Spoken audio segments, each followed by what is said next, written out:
Hi, Mike Pangea here. The topic for today is sous vide cooking. Now, if you already have a sous vide device, you've been using it, you've had some success with it, you kind of know what you're doing, you've looked at a lot of videos and a lot of instructions on how to work the thing, and you're really developing some expertise, you don't need this video. If you're looking for new recipes and new things to cook, new ways of handling protein with your sous vide device, this is not the place, sorry. You might want to stick around in case I accidentally put out some witticisms or interesting philosophies, but short of that, there's no real reason for you to stay. So you might as well go look at some of my other cooking videos. You're welcome to stay, but you don't have to. My audience, my intended audience today, is someone who is thinking about getting a sous vide device, or someone who hasn't been thinking about it and maybe they should be. Let them find out a little bit about what's going on with this relatively new trend in home cooking. Now, the device itself is basically an immersion heater, programmable, so you can set a temperature. It circulates the water. It's got a pump in the bottom, circulates the water, brings it up to the set temperature, and it has a timer which will ring a very quiet alarm, more about that in a minute, and cut the heating element at that time. Now, I think one of the little defects of the thing is that the alarm is so quiet. So I recommend, if you get one and you use it, you set another external alarm for the completion time, so you'll hear it and you'll know that it's time to deal with your food. The other piece of equipment I use with this is a pot. Now, sous vide experts recommend that you purchase an additional item, a great big plastic box, and if you're going to get one that just fits in your sink, in your kitchen sink, and that way you won't have to move it around when you fill it and empty it. That's great if you have a large family or you do a lot of entertaining where you think you might be cooking 6 or 7 or 8 portions of proteins at one time. For me, I live alone, I'm by myself, so the pot is more than adequate. If I had a lady friend in for dinner, it's big enough that we can put 2 portions in there. Now, I filled my pot with water, but I haven't yet put the sous vide heater in here. It clamps on with a thumb screw in the back. Now I'm going to plug it in but not start it yet.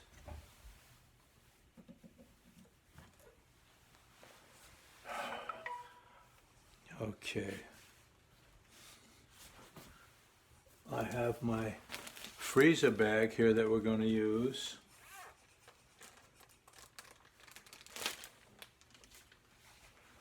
And in goes my piece of salmon.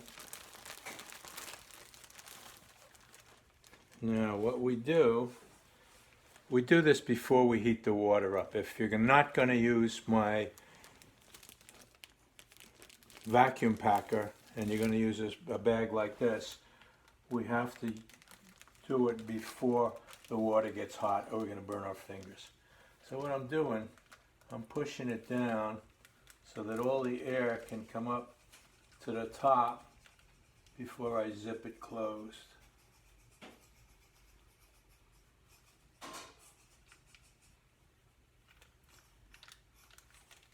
Takes a little bit of finesse, but I'm counting on you. I know you can do it. Okay. That's pretty good. Now, I don't want it to lay on the bottom. Somewhere in the middle will be perfect. And what I do to make that happen is use a clip to hold it right there where I want it. The temperature of the water, I don't know if you can read it, 84.6. So what I'm going to do is manually set it I can't use my app to do it right now because I'm using my cell phone to photograph all of this. Okay, there's my temperature. Now let's set the time for 30 minutes. Okay. The device screen shows that I've manually set my final desired temperature to 121 degrees Fahrenheit. Here's a screenshot from the app showing the desired temperature is 121 degrees. The timer is set for 30 minutes. The current temperature is 110.1 degrees Fahrenheit. Okay, this thing is counting down the last few seconds. There it goes, it's done. Let me rescue the salmon out of here. Let's see what we've got.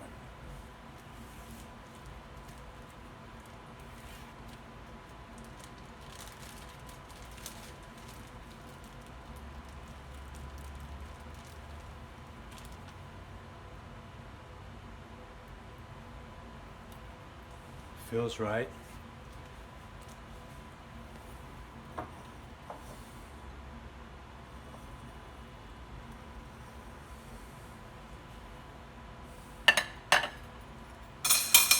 If you don't mind, I'm going to fix my lunch here.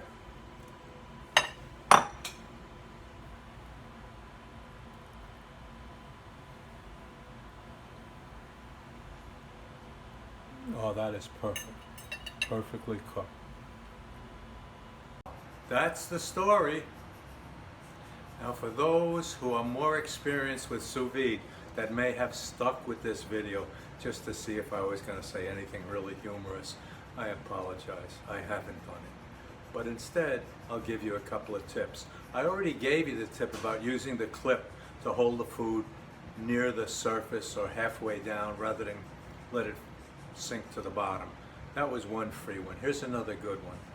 When you have a steak or chops or whatever where you'd like to put a little bit of crispy crust on the outside of it after you sous vide it, put it in the refrigerator first.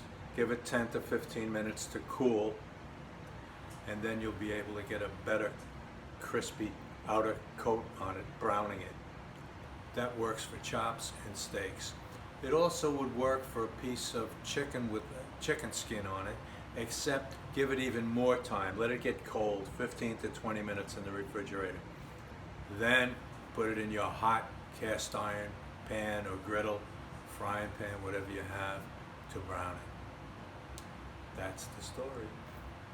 Now, thank you for watching. I'm going to ask that you be sure to hit subscribe if you haven't already done it, that you refer this video to anybody you know who might be thinking of sous vide cooking, or who maybe just got their device the first time. They just got it and they really aren't sure what to do with it. There are plenty of other websites they can go to for recipes and food ideas and things like that, and that's not my purpose, as I said in the beginning. I just was starting to familiarize you. If you're just beginning in this area, I just want to familiarize you with the concept a little bit. I hope I've done that. Thanks again for watching. See you soon. I want to apologize for not mentioning this sous vide video on my earlier previews of coming attractions. The reason was my daughter Adelina, aka subscriber AP on this site, advised me that sous vide was becoming so trendy that there was an urgency that I should say something about it, which I have now done. Coming soon, I'll be producing a video on sharpening and maintaining your kitchen knives. Also, Chinese curry chicken, and a companion video to that one, Chinese scallion pancakes. Very nice dish. Then we'll do opening oysters. Then we'll do, at the suggestion of Heartless Wench, a subscriber, that's her real name, I didn't make it up, she made it up, Heartless Wench, and I have been discussing growing onions, basically from kitchen scraps.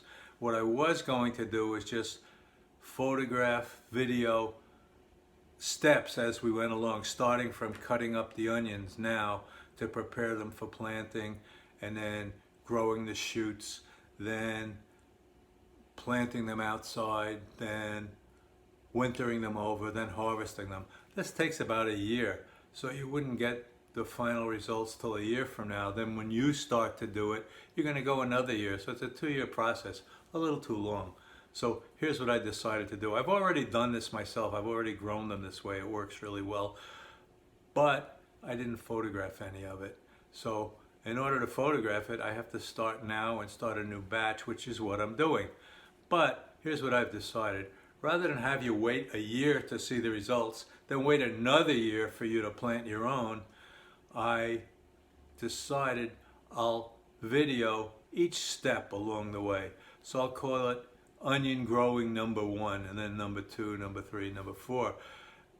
I'd like you to, if you're going to follow along, I'd like you to get a couple of things ready. You're going to need however many onions you want to grow. Say you want to grow 10 onions. You'll need about 7 onions to start with. I like the large Vidalia onions. They work really well. You also are going to need flower pot dishes, something of that shape. It's not really deep. It's maybe an inch, inch and a half deep, and 8 to 10 to 12 inches, depending on how many onions you plan on growing. One 10-inch platter can handle probably 8 to 10 plants. Depending on how many you want to grow, you can judge the size. You're going to need some potting soil to put in it. You're going to need the actual onions, get however many you need. You can probably get 2 to 3 onion plants out of each onion. Anyway, we're going to start soon, so get your stuff ready. Also, think about where you're going to plant them. I plant them in a large outdoor planter, which is suitable for them because they have very shallow roots. Onions have very shallow roots. So you could use a planter outside, or if you're going to put them in your garden somewhere, think about preparing the ground for them so that in early November you can be planting them. You have the ground loosened up and ready to go. They like a loose soil, organic soil. So get ready, that one will be coming out soon. If you live in a place where the winter temperatures get well below 0, you're going to be on a different schedule from the rest of us. So don't buy your onions just yet. You're going to buy your onions mid to late January, and that will set up the final planting when the ground can be first worked.